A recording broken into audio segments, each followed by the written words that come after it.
थेट नाशिकचे शेतकरी तुमच्या भेटीसाठी आलेले आहेत.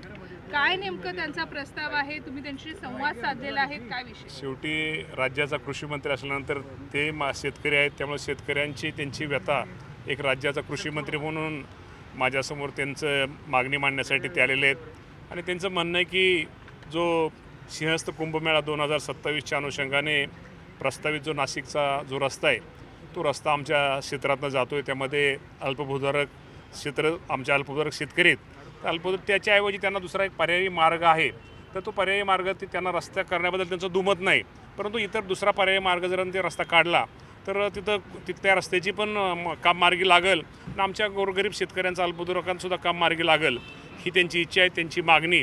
त्यांनी सांगितलं की आपण मुख्यमंत्री महोदयांच्या कानावरती, दोन्ही उपमुख्यमंत्री महोदयांच्या कानावरती आणि गिरीश महाजन साहेबांच्या कानावरती एक आमचे शेतकऱ्यांचे कृषी मंत्री म्हणून प्रतिनिधी म्हणून तुम्ही घाला, ह्या मागणीसाठी ते आलेले आहेत. त्यांचं मी निवेदन हे स्वीकारलेलं आहे आणि ही त्यांची जी मागणी मी गिरीशभाऊ आमचे महाजन असतील, आमचे मुख्यमंत्री आणि दोन्ही उपमुख्यमंत्री महोदयांच्या मी नक्की कानावरती घालून या शेतकऱ्यांच्या बाबतीमध्ये निश्चित प्रकारे बाबतीमध्ये चर्चा करेन. अशाच प्रकारचा प्रश्न हा नेहमी प्रत्येक ठिकाणी राज्यभरात पाहायला मिळतो. शक्तीपीठचा परवा परभणीमध्ये देखील जमीन मोजणीला शेतकऱ्यांनी प्रचंड विरोध करण्यात आला. प्रचंड विरोध असताना अशा प्रकारचे रस्ते जे आहेत ते पॅरलल होताना पाहायला मिळतात. आता या बाबतीमध्ये मला वाटतं आमचे वरिष्ठ मंत्रीच्या बाबतीमध्ये आपल्याला या बाबतीमध्ये प्रश्नाचं उत्तर देतील. या बाबतीमध्ये मी उत्तर देणं बरोबर वाटत नाही. पण शेवटी आज शेतकरी माझ्याकडे आले, त्यामुळे शेतकऱ्यांचे प्रश्न ठीक आहे, मी त्यांची जी मागणी मी ही तिघांच्या चौघांच्याही कानावरती त्या बाबतीत त्यांची मागणी मी त्यांचा प्रतिनिधी म्हणून कानावरती घालणार आहे. एक कृषी मंत्री म्हणून अनेक शेतकऱ्यांनी तुमच्याशी संवाद साधला. अगदी अवकाळीचा सुद्धा मुद्दा हा आज चर्चेमध्ये आहे. अनेक ठिकाणी शेतकऱ्यांना मदत मिळालेली नाहीये. पीक विम्याच्या बाबतीत प्रचंड नाराजी आहे.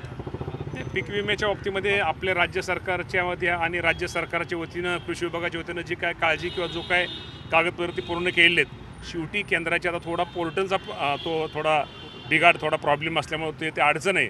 पण लवकरच ते पण आमचा पण पाठपुरावा चालू आहे की लवकरात लवकर शेतकऱ्यांना साधारणतः डिसेंबर-जानेवारीमध्येच खरं तर ते पीक विम्याची रक्कम मिळायला पाहिजे होती. परंतु शेवटी काही गोष्टीमध्ये तांत्रिक अडचणी असतात, तो तांत्रिक अडचण दूर करण्याचा प्रयत्न करतो आहे आणि लवकरात लवकर माझ्या शेतकऱ्याला पीक विम्याची कशी रक्कम मिळेल, कारण शेवटी केंद्राने केंद्राचा हिस्सा जमा केलेला आहे, राज्याने राज्याचा हिस्सा जमा केलेला आहे, शेतकऱ्याने शेतकऱ्याचा थोडा पोर्टलचा विषय असल्यामुळं या बाबतीमध्ये लवकरात लवकर शेतकऱ्याला पीक विम्याची रक्कम मिळेल हा प्रयत्न माझा आहे. अवकाळी पावसाच्या बाबतीत शेतकरी आधीच हवालदिल असताना सरकारकडनं सुद्धा म्हणावा तितका पाठपुरावा झाला नाही, प्रचंड उशीर झालेला आहे. अवकाळी पावसाच्या बाबतीमध्ये आपल्याला सगळ्याला माहिती आहे की या राज्यामध्ये खूप मोठी शेतकऱ्यांना मदत पाठीमागं सुद्धा या राज्याचे मुख्यमंत्री देवेंद्र फडणवीस साहेब असतील, एकनाथजी शिंदे साहेब असतील आणि दिवंगत उपमुख्यमंत्री जो एक शेतकरी एक नेता होता ते अजितदादा पवार साहेब असतील, या सर्वांनी स्वतः बांधावरती जाऊन, आमच्या सगळ्या मंत्र्यांनी बांधावरती जाऊन शेतकऱ्यांचं नुकसान पाहिलेलं आहे.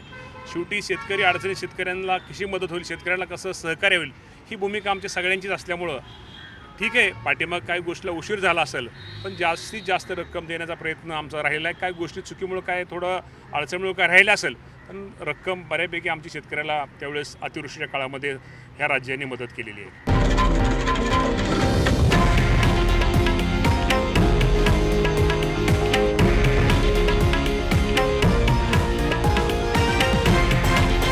हे आहे देशातील नंबर 1 न्यूज नेटवर्क आणि आपण पाहत आहात TV9 मराठी, एकमेव.